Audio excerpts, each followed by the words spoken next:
These traditional songs and dances are performed as gifts to individuals to honor someone or to memorialize an important historical event. With every new generation of young people onto the powwow circuit comes emerging talent with a new spin on dance movement. The integration of traditional with contemporary is the way of the future and a perpetuation of our beautiful Anishinaabe culture. Many lessons are taught and learned through our dances and songs. We teach our children these traditions, and when they learn them, become well-balanced adults, living the way our ancestors hoped we would.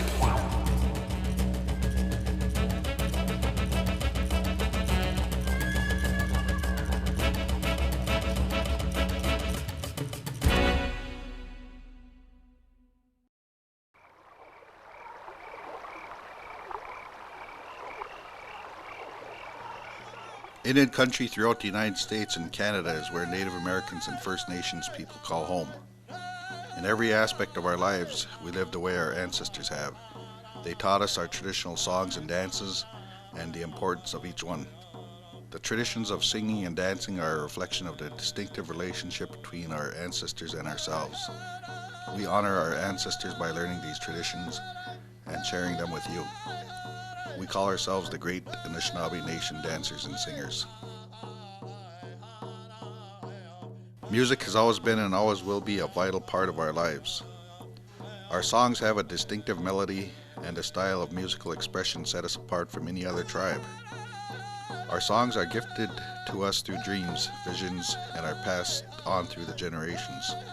Singers are born into families of singers where songs and drumming are learned at an early age, usually introduced to the baby before he is even born.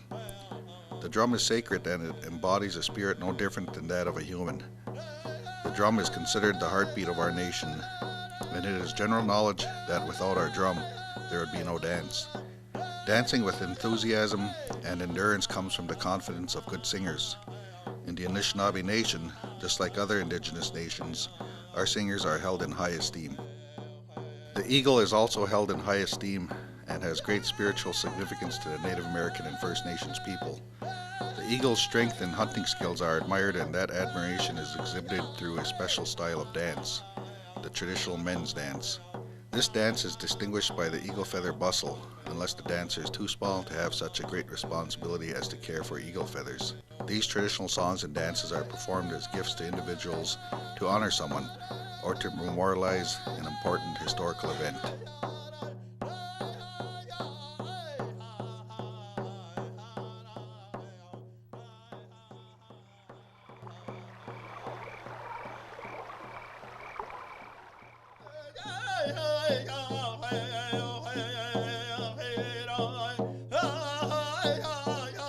Every tribe has their traditional dancers, and each has a distinctive dance style and traditional dress.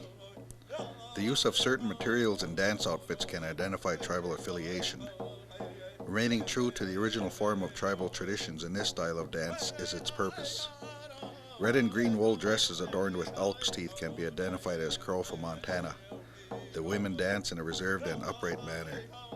Her dancing symbolizes the mother, the life giver, and she stands straight and tall with the strength of a tree strongly rooted to our first mother, the earth. She steps with her feet onto the earth with gentleness and grace, careful not to harm even a blade of grass.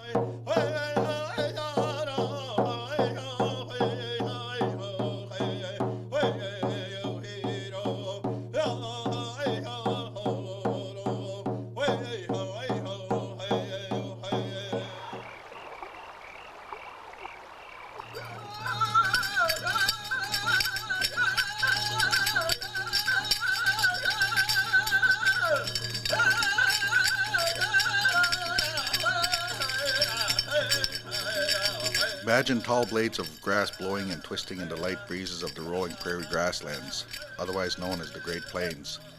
This best illustrates the grass dance of the Great Plains nations, which include the Omaha, Blackfeet, Comanche, Ponca, and Osage, just to name a few. Other styles of dance that are similar to the grass dance are the fancy feather dance and the chicken dance. These dances are playful and acrobatic. The precise movement of the legs, feet, head, arms, and twisting of the body only magnifies the stage presence and showmanship of this particular dance.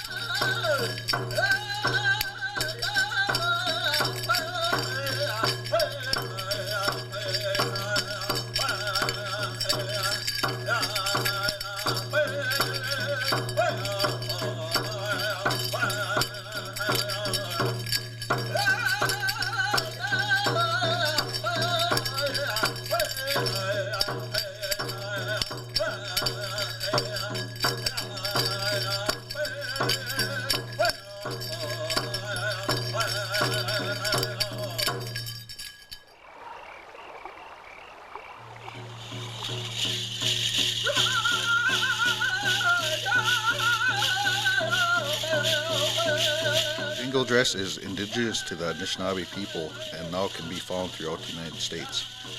There are two different styles of jingle dress dancing. The first is the traditional style and the second being the contemporary style. The jingle dress is also called a medicine dress. The term medicine dress is used because of the healing powers of the dress. When women's songs are sung by the Anishinaabe people, they are usually jingle dress or sidestep songs.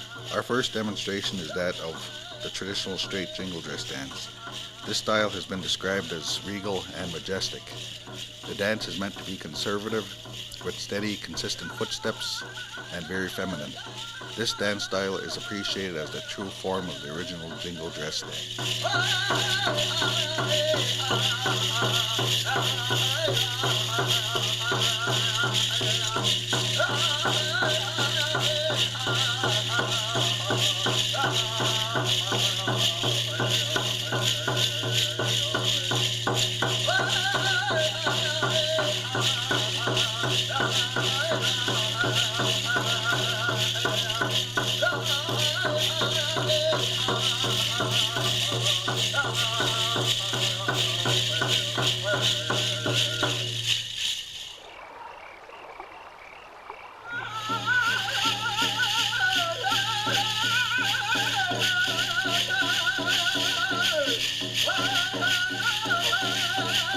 As all things change and evolve over time, so has the jingle dress style of dance. The young people of the Anishinaabe gradually changed this style. This transition was inevitable because of the distinctive upbeat of the jingle dress songs and the energy and enthusiasm of the young women who wear these dresses. The design of the dress also changed with the dance style. Dancers incorporate innovative jingle placement patterns and brightly colored tribal designs, resulting in a flashy dress with flamboyant style of dancing. In the beginning, this new style of dance was not widely accepted. However, when it was proven that fancy footwork could be accomplished with the same grace and eloquence of the traditional style, this showy version was soon welcomed.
The fancy shawl is another example of the patterns and dance styles that have been exchanged and recreated with variations of individual and tribal meanings.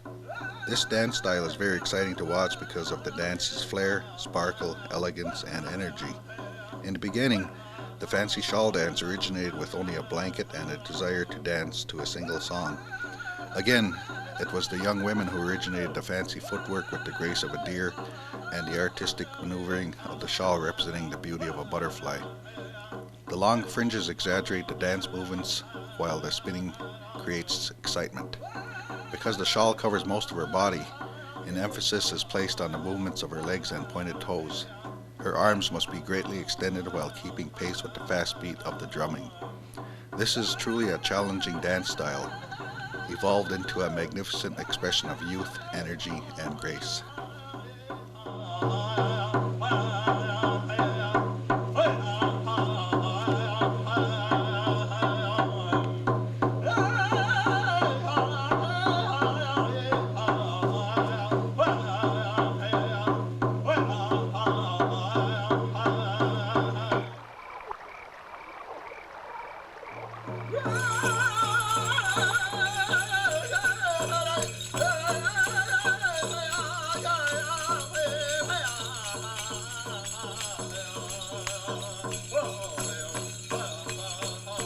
With every new generation of young people onto the powwow circuit comes emerging talent, with a new spin on dance movement.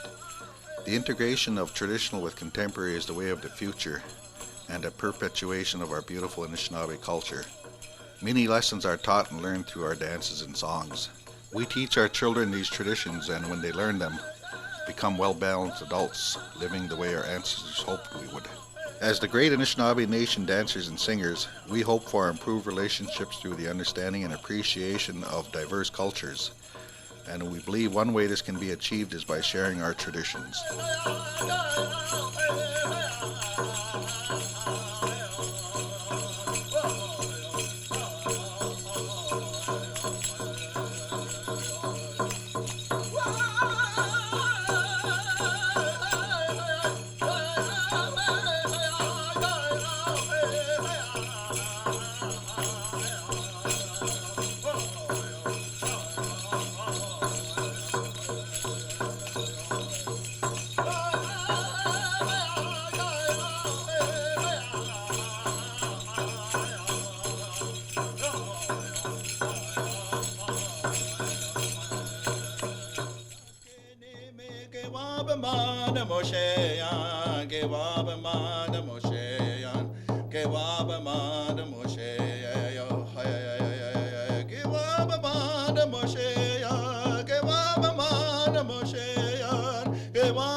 Throughout the past 30 years, there's different dances that got involved in different powwows. Like they come to be powwows, our ceremonials come to be powwows. And what we did was we start sharing each other's different dances, like the fancy dance, grass dance. They have men's traditional dances. They have different war dances such as the stomp dance or the foot slide, which is the crow hop, sneak up dances. Also chicken dancing in the men's categories. And nowadays when you go to a powwow, you'll see all these different variety of dances. And on the women's side, it would be, originally we were basically having our women out there dancing in their plain traditional dresses and such, but now, about 50 years ago or so, they come out with a jingle dress, which is a dream dress. 25, 30 years ago, they come out with a fancy dance, and that's a fancy shawl, and basically bringing more and more of separate cultures to our region, and sharing that within our own powwows and our traditional dances that we do now today. And there's just so many different varieties of different tribal dances, and but yet we don't try to get into the ceremonial dances. And what we try to do is share the dances that are out there in intertribal dancing, singing and dancing. So at our powwow dances. So there's a difference. There's a difference when ceremonial dances and social dances, powwows, that's what they call today. A lot of these songs that we sing nowadays, for them have been passed on traditionally through time, and they're singing about the okichida. They're singing about the feather, megwan, and them words are utilized in some of the songs. You don't just make up songs to sing, for eagle feathers. You just don't make up songs that day and start singing them. These are songs that are appropriate to these type of dances. The grass dance is a nice medium beat, as you can see on the video or listen to the video, that there's different styles of grass dance songs, but yet it's making sure that the dancer has the ability not too fast or to be able to display his way of grass dancing where that originated, that they'd be the first dancers out there to go out there and pack the grasses down, and making sure that everybody has a place to dance. And it's a ceremonial type dance out west, but here it's a dance that's been in our area for so many years. And when you take a look at the old time or the chicken dancers of today that are dancing in powwows today, it can remind you of our old traditional grass dancers around here. Because I remember when I was a kid that I can still remember some of them old grass dancers that are dancing, and the way they pick their feet up and their arms and such. It's like a style of a chicken dance. So when you look at it and when you know about it, you know that it's not new to this country. It's not new to this area, to our Ojibwe people. And the grass dance has been around for many years, and the style within the chicken dance is basically working right along with our Ojibwe style grass dance. From my understanding, is the fans are used as a spiritual tool, and to me, that they still do that. The traditional dancers, or the jingle dress dancers, they sit there when they're dancing. It's honoring.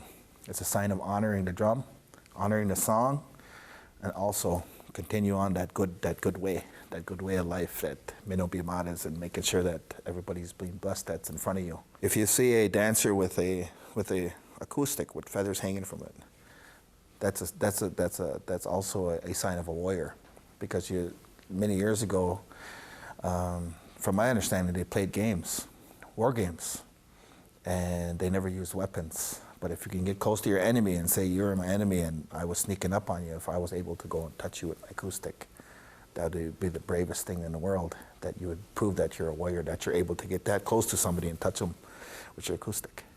And that's something that some of our traditional dancers carry, because that's a part of being a warrior.